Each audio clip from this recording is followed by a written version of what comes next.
My name is Eric Brink, and I am a high school teacher at Hamilton District Christian High, and I have been for about 13 years or so. I've taught a good slice of the humanities and the English curriculum over the years, but currently I'm teaching Canadian history, civics, and a new course we recently designed called Megablock. Megablock has been created because our school has been working at developing more PBL pedagogies over the years, and as I've journeyed on this with the school, I've come to believe that the current pedagogies often used in schools are not adequately preparing students for their future, and I think that PBL offers a strong alternative. While PBL can sometimes be a little bit too constructivist, I think the fault is more often with project design, and that there is something really inherently shallow about PBL. With the inclusion of good reflection exercises and carefully defined project guidelines, a good project can offer students a good chance to go deeper into their learning, as well as further out into the communities in which they live. At HD, to help prepare our students for a high school experience filled with PBL, we've developed the Megablock. This is the course designed as a bit of a primer for much of the style of learning that PBL brings. The course, with the ministry name of Integrating Technology, is designed for 3 teachers and 60 students. And the 60 students rotate between teachers depending on what they need to learn at any one time. This course is also designed differently than most courses. Whereas initially we learned basic skills of project management and collaborative skills, we also learned woodshop skills and then computer skills, and we're using a 3D printer a lot. Following this quick rotation, we begin working on a larger group project.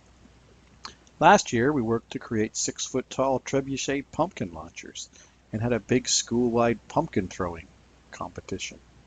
This year, we're working to create 3 hydraulically controlled bodies, one for each section of the course, and each will require joints, and each appendage will be required to complete a task of some sort, such as kick a ball for the legs. Once this project is completed, students will then work to hone skills of their choice with one of the teachers in the course, depending on what that teacher is responsible for. After that, the students will work to design their own capstone project, which will function as their masterpiece to display their mastery of the course material. Once they've completed their summative reflective portfolio, they will have finished the course and developed and honed skills that will stand them in good stead as they work through their 4 years at our school. My role in the class is often as a bit of a computer technology integrator. And the way I look at tech is that students need to view tech as tools that need to be selected to accomplish the task they have designed. Too often I find students begin by choosing their technology and then work to develop their project, which is backwards. In my classes, I try to get students to look at technology in that first way. Design what you want to do first, and then start thinking about what tech tools you need to get it done. In this, I suppose I follow more the SAMR model of tech integration. If the tool chosen does not add significantly to the learning, it is either the wrong tool or it's a needless tool. Our students need to find a new way to learn, as the ways that were in place even when I was a kid, I don't think are going to work for the future that they're going to have. I look at this picture from medieval times, and I see a lot of similarity between this class and my class today.